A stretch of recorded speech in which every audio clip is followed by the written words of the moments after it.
Hello दोस्तों, नमस्कार, आदाब। मैं डॉक्टर उमर खान आज आपके सामने एक बेहद बेहतरीन केस लेके आया हूँ।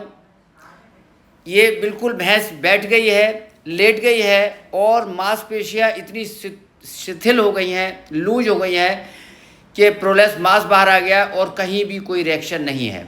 ये मैं पिक कर देख रहा हूँ। ये स्टेज कोमा की होती है।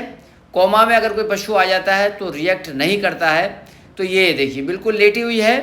यहाँ से ये भैंस बच पाएगी या नहीं बच पाएगी, ये एक डेयरी है और पशु मालिक के यहाँ बहुत बेचैनी है, बहुत परेशानी है कि ये ठीक हो पाएगी नहीं हो पाएगी। तो जैसा कि मैं अभी सभी लोग को बताता हूँ, मेरे हर वीडियो में एक ही बात पे मैं फोकस करता हूँ कि पशु को ठीक नहीं किया जा सकता सिर्फ दवा के द्वारा। पशु को ठीक किया जाएगा डायग्नोसिस के द्वारा। तो डायग्नोसिस ही सबसे बड़ी चीज़ है कि डायग्नोसिस अगर आपने कर लिया तो पशु को आप ठीक कर पाएंगे, इंसान को आप ठीक कर पाएंगे। पशु चिकित्सा विज्ञान में डायग्नोसिस के क्या क्या उपाय हैं, कैसे कैसे करना चाहिए। देखिए ये म्यूकस मेम्ब्रेन देख रहे हैं, कान को छूकर देख रहे हैं, ठंडा है गर्म है। ये हर एक चीज़ को हम बहुत ही माइन्यूटली देखते हैं कि कहाँ क्या हुआ है। केस हिस्ट्री लेते हैं, फिजिकल कंडीशन देखते हैं और उसके बाद डिसीजन लेते हैं कि आखिर इसको क्या बीमारी है। देखिए ये इतने पैरामीटर्स लोग देख नहीं पाते और इसीलिए पशु की मौत हो जाती है, सही तरीके से इलाज नहीं कर पाते। ये देखिए यहाँ से पशु को ठीक करना, ये देखिए मुश्किल होता है। और यहाँ से पशु को ठीक होना इसलिए मुश्किल होता है कि लोग समझ नहीं पाते कि इसको क्या बीमारी है।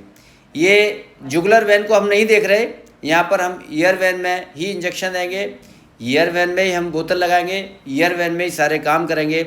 और ये देखिए ईयर वेन में बोतल लगाने के बाद इसको बोतल चढ़ती रहेगी।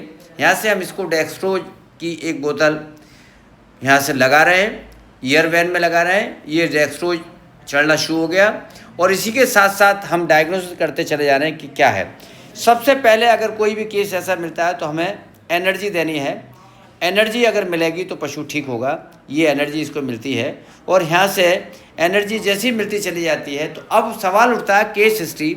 केस हिस्ट्री क्या है इसकी? केस हिस्ट्री है इसने बच्चा दिया है और बच्चे दिए हुए 6-7 दिन हो गए। आमतौर से 6-7 दिन के बाद ये बीमारी नहीं होती है, कतई भी नहीं होती है। यह होती है तो 1 से 2 या 3% में होती है, लेकिन ये यहाँ पर देखी गई। तो ये यहाँ पर जब देखी गई तो पहचानी गई। तो लेकिन ये डीप रेस्पिरेशन का होना, लेट जाना, शरीर का ठंडा होना और पिक करने के बावजूद भी, शरीर को पिक करने के बाद भी दर्द का एहसास ना होना। और ये देखिए पशु मालिक बोतल पकड़े हुए है, दूसरा पशु मालिक कान को पकड़े हुए है। प्रोलेप्स मांस बाहर इसलिए आ गया कि इसकी स्मूथ मसल्स जो हैं वो रिलैक्स हो गई। जब वो रिलैक्स हो गई तो वहाँ से यूट्रस का बाहर आना स्वाभाविक है। कभी कभी एनस भी बाहर आती है, लेकिन इस केस में यूट्रस का पार्ट बाहर आया। दवा लगते लगते ये भैंस यहाँ पर बैठ गई। ये है जादू, ये है चमत्कार डायग्नोसिस का।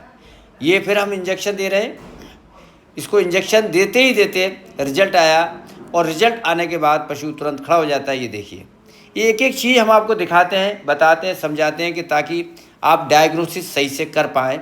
ये देखिए ये यहाँ से, ये देखिए ये इंजेक्शन लगाया और लगने के बाद तुरंत खड़ी हो गई और अब ये अपनी जगह जहाँ बंधी थी वहीं पर जाएगी।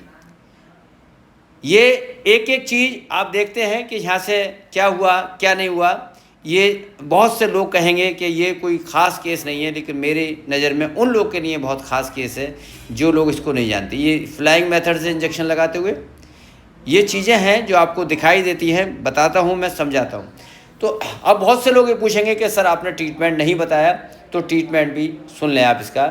इसका ट्रीटमेंट है जो हाइपोकैल्सीमिया मिक्स इन्फेक्शन था और ये डीप कोमा में चली गई थी। आमतौर से ये कंडीशन नहीं होती है, आमतौर से पशु गर्दन मोड़कर बैठता है। इस केस में पशु गर्दन मोड़कर नहीं बैठा। तो साथ में इसको ट्रिप्स भी था।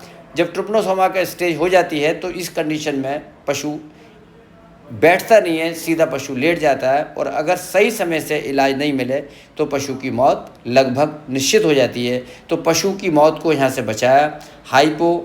सस्पेक्टेड केस था हाइपोकैल्सीमिया विद ट्रिप्स के साथ जब हाइपोकैल्सीमिया होता है तो इस टाइप के सिम्टम देखे जाते हैं और इसको पूरी तरीके से ठीक कर दिया जाता है।